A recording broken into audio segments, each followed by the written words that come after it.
বাংলাদেশের রাস্তার মোড়ে মোড়ে মূর্তি স্থাপন করবার একটা আয়োজন ছিল। এই আয়োজনটাকে বৈধতা দেওয়ার জন্য এরকম কিছু খোড়া যুক্তি, ওই যে আগুন পূজা, আগুনকে সম্মান করাকে বৈধতা দেওয়ার জন্য আওয়ামী লীগের কিছু নেতা নেত্রীরা যেরকম খোড়া যুক্তি দাঁড় করাইছিল,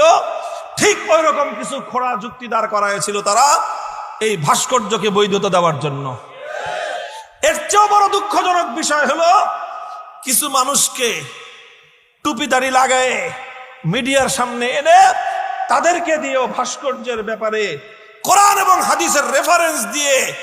এই যে কোরআন নাজিল হয়েছে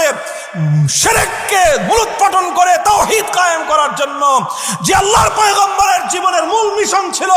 আল্লাহর জমিন থেকে সমস্ত শিরক উৎখাত করে একত্ববাদ কায়েম করা, সেই নবীর হাদিস